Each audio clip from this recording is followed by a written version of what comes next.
very quickly, managing communication in the execution process is basically um, it's basically creating and collecting and distributing and storing information, project-related information, according to your project communication plan. So in the execution phase, there will be a lot of information that is getting generated, and and in the execution phase, depending on what you have specified in your communication management plan, uh, and if for effective and efficient communication, if you can remember the definition we discussed short while ago, um, this is how you're going to manage the communications. So inputs, definitely the communication plan that you had already just did few minutes ago. What you are going to communicate, and now we are in the execution process.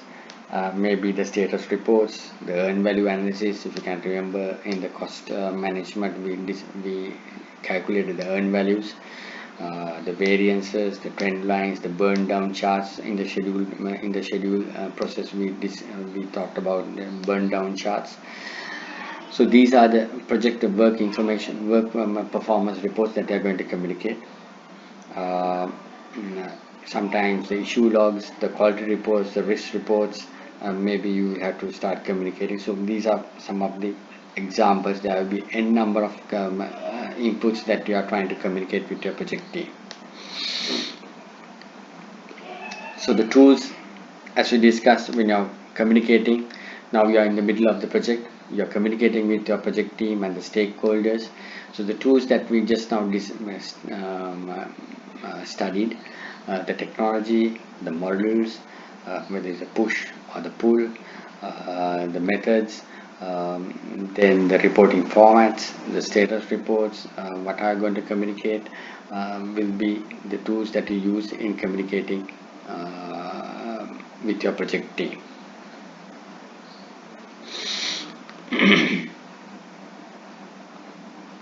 So back again,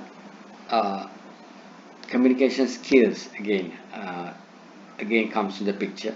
We talked about it earlier also, and you as a project manager, the communication skills that you have to embrace, you have to develop in communicating is going to be a key factor in managing your communications.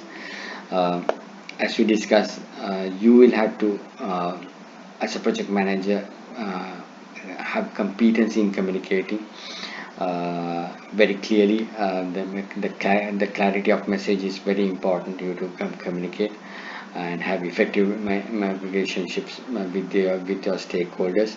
Sometimes you might have to develop your leadership behaviors in communicating and getting information right across to your stakeholders. Feedback, listen to your feedbacks of your project stakeholders is an important part, listening part, that we discussed a short while ago. Non-verbal, again, your verbal expressions and the facial expressions in your meetings, in your project status meetings. The body language is also important as a project manager. Your presentation skills, what to get included in your presentation, the information to get included in your presentation, the formatting, the formal delivery of the information, and the documentation is also important in managing communication in your execution phase. So the output, obviously, you are in the execution phase, will be definitely considering all these things. Output will be definitely your project communication, your project status reports, schedule progress reports, whatever the reports that is there, the steering committee reports will be the outputs of your communication.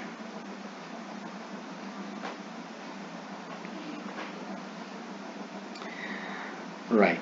So sometimes you might have to update your issue logs if you come across certain communication issues as a issue log. Uh, Sometimes you might have to update your project schedule to reflect certain communication activities and your training activities. Maybe you want to conduct a user training which you are not included in the project schedule, so sometimes there can be project schedule updates going in. Risk register, and again, sometimes you might capture certain risks involved in communications, in managing communication, especially when you come to outside world, communication as a large. So you might, your risk register maybe sometimes you may have to update it.